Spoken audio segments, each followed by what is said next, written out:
Meet Jake, a 15-year-old cross-country runner from a quiet beach town nestled along the coast. It's the off-season when tourists vanish, storefronts shutter, and the boardwalk becomes a lonely stretch of wood haunted by the whispers of the ocean. For Jake, it's his sanctuary, a place to clear his mind and push his limits. But one humid summer night, that sanctuary turns into a nightmare he'll never forget. It's past midnight, and Jake's out for a late run.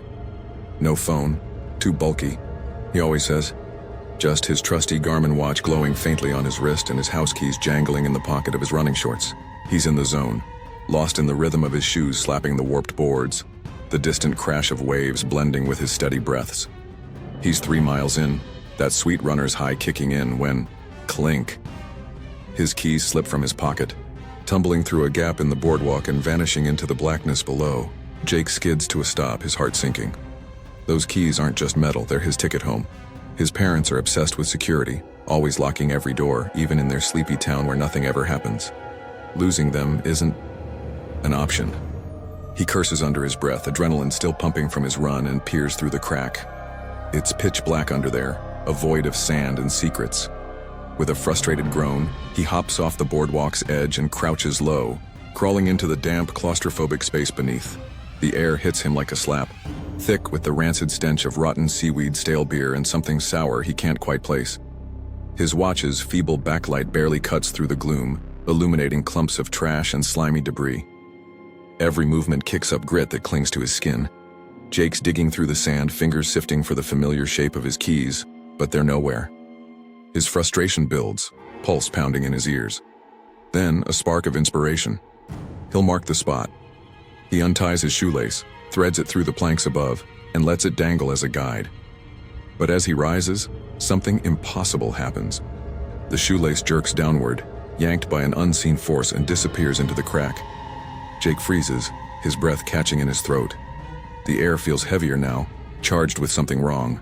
Someone or something is down there with him. His heart hammers, a cold realization sinking in. Those keys have his home address etched into a tag. Whoever's under the boardwalk could know exactly where he lives. Call it teenage bravado or sheer stupidity, but Jake doesn't run. Not yet.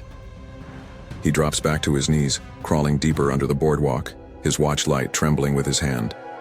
He's ready to confront whoever's messing with him, to demand his keys back. The stench grows worse, almost choking, and the darkness seems to pulse. Then he hears it, shuffling. Not from one direction, but several. Feet scuffing sand, low breaths echoing off the beams. There's more than one person down here, hidden just beyond his light. Panic claws at his chest, but before he can bolt, a cold hand shoots out from the dark, latching onto his ankle. Nails, sharp, jagged, dig into his skin, drawing a yelp of pain. Jake kicks wildly, his heel connecting with something solid, and the grip releases. He doesn't look back. He scrambles through the sand, splinters scraping his arms, and hauls himself onto the boardwalk. His legs burn as he sprints home, the ocean's roar drowning out his ragged gasps. He pounds on his front door until his dad yanks it open, face red with anger that shifts to confusion at Jake's wild eyes and scratched-up ankle. The police are called that night, combing the boardwalk but finding nothing. No keys, no lace, no trace of anyone. A locksmith changes every lock on the house. By morning, and Jake's parents chalk it up to a prank gone wrong. For a few days, life feels normal again, the terror fading like a bad dream. But then 3 mornings later, Jake steps outside to grab the paper and stops dead. There, on the doormat, lies his shoelace, neatly coiled like a warning. Whoever was under that boardwalk didn't just take his keys, they knew where he lived. Creepy, right? That's just the start of the chills. Stick. Next up, Sarah, a local who loved her off-season boardwalk runs for quiet. One crisp night, she's a mile in, earbuds blasting, when she feels it, eyes on her. She glances back. A man stands far down the boardwalk, hood up, just watching. She shakes it off. Maybe he's just a late-night walker. But minutes later, she looks again. He's closer, still not moving, still staring. Sarah's heart races. She rips out her earbud, and now she hears it. Footsteps syncing with hers. She sprints, her car at the boardwalk's end, her only hope. Every glance back, he's closer, but how? He's always standing still when she looks. It's like he's teleporting. She reaches her car, her hands shaking as she unlocks it, and peels out. But as she turns, Boom! He's right in front of her car, hood hiding his face. Sarah swerves, floors it, and doesn't look back.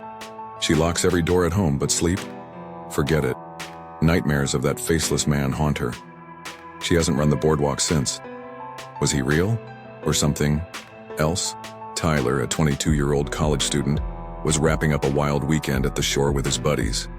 It's their last night in a rundown Airbnb, and they've spent it on the beach, laughing around a bonfire, beers in hand, the ocean roaring under a starless sky. By 1 a.m., most of his friends are stumbling back to crash, but Tyler's still wired, the buzz of the night keeping him restless. He decides to wander the boardwalk, hoping the salty air will clear his head. That's when nature calls, and a choice he'll regret forever. The boardwalk at night has a strange pull, empty, quiet, almost like it's holding its breath. Tyler's footsteps echo on the weathered planks as he spots a public bathroom up ahead. It's old, beat up, the kind of place you'd avoid in daylight. The paint's peeling, and a single bulb buzzes weakly above the door. He hesitates, grimacing. He's not one to just go behind a dune like his friends tease him about. With a sigh, he pushes the door open and steps inside, instantly regretting it. The smell hits him like a punch. Bleach mixed with something rancid, like vomit left to fester. The air's damp, heavy, clinging to his skin. The fluorescent lights flicker, casting jagged shadows on the grimy tiles. Tyler wrinkles his nose, muttering under his breath, and heads for the farthest stall, hoping for a shred of privacy. The fear latch clicks behind him, the sound unnervingly loud in the silence. He's halfway through when the main door creaks open again. Slow and deliberate, Tyler winces, annoyed. So much for being alone. Footsteps echo, slow, uneven, like someone's pacing the bathroom, circling. He holds his breath, listening as they move toward the sinks and stop. Dead silence. No water runs, no cough, no shuffle. Just an oppressive stillness that makes his skin crawl. The hairs on his neck stand up, a primal instinct whispering that something's off. He shakes it off, blaming the beers, and finishes up, ready to bolt. But when he pushes the stall door, it doesn't budge. He jiggles the latch. Nothing. It's stuck, or worse, held. His pulse quickens, a cold sweat prickling his skin. He shoves harder, shoulder against the door, but it's like pushing a brick wall. The footsteps start again, closer now, deliberate, scraping against the tiles. Tyler's mind races. Someone's out there holding the door shut, trapping him. His buzz is gone, replaced by a sharp jolt of adrenaline. Tyler's not about to play victim. He takes a shaky breath, grits his teeth, and throws his full weight against the door. It bursts open with a bang, sending him stumbling into the bathroom. The main door swings shut like someone just slipped out, but the room's empty. No one at the sinks, no feet under the stalls. His heart's pounding as he rushes to the exit, yanking the handle. It won't turn. The door's locked, not stuck, locked, from the outside. He's trapped in this stinking, flickering cage. Panic claws at him. He bangs on the door, yelling for someone, anyone, to open it. No answer, just the hum of the lights and the distant crash of waves. Then, a sound from behind. A soft creak from one of the stalls.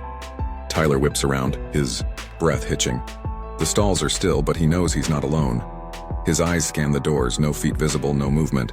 Then he notices one stall, its door slightly ajar, and a faint shadow inside, unmoving. Watching, Tyler's frozen. His mind screaming to run, but there's nowhere to go. He spots a grimy window near the ceiling, barely big enough to squeeze through. It's his only shot. He climbs onto the sink, the porcelain groaning under his weight, and shoves the window open, salt air rushing in. As he's halfway out, a stall door slams open behind him. He locks eyes with a man, pale as death. Unnaturally, hairy, dressed like a teenager but old. Too old, his gaze burning with something unhinged. Tyler doesn't wait. He dives through, scraping his knee on the boardwalk, and sprints into the night. Gasping, he calls the cops from a safe distance. They arrive fast. It's a small beach town, but the bathroom's empty by then. No man, no trace. An officer points out scratches on the door handle like someone tampered with it, and nods at Tyler's quick thinking with the window. But there are no cameras, no witnesses, just an empty boardwalk stretching into the dark. Tyler leaves the beach the next day, the man's pale face seared into his memory, and one question haunting him. Why didn't they want him to leave?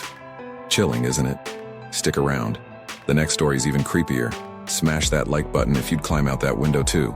Meet Mia, a curious 9-year-old spending her summer at her grandparents' beach house, a sprawling hub for family chaos. This year feels different though.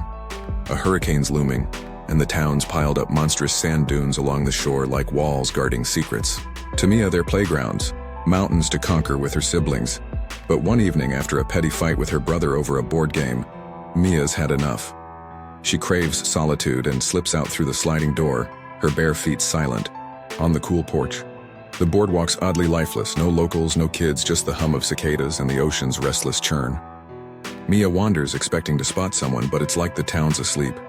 She's about to turn back when a thin wisp of smoke catches her eye, curling from behind a dune like a signal. At first, she thinks it's fog, but the acrid scent confirms it, smoke sharp and wrong. Bonfires aren't unusual, but this one feels off, especially with no one around. Her parents' warnings about helping others nag at her, so she climbs the dune, sand sticking to her sweaty palms. At the top, Mia peers down. A lone bonfire burns on the empty beach.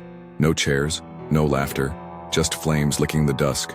Her stomach twists. She slides down, heart thumping, and kicks sand to smother the fire, knowing it's dangerous to leave unattended. Then she sees them. Kids' clothes, socks, shoes, scraps of fabric, half buried in the ashes. Worse, charred photos, one showing a boy her age, his face hauntingly familiar, like a cousin she'd never met. Fear prickles her skin. Before she can think, a shout cuts through. "Hey!" A bald man stumbles toward her from down the beach, his steps uneven, voice slurred with menace. "Don't you go anywhere!" he yells. Mia's legs lock, terror rooting her to the spot, but his words snap her awake. She bolts for the dune, sand slowing her climb as his curses grow louder. His fingers graze her ankle, nails scraping, but she vaults over the top, tumbling down. Sobbing, she sprints home, never looking back. The photo's face burned into her mind. Creepy, right? Stick around for more chills.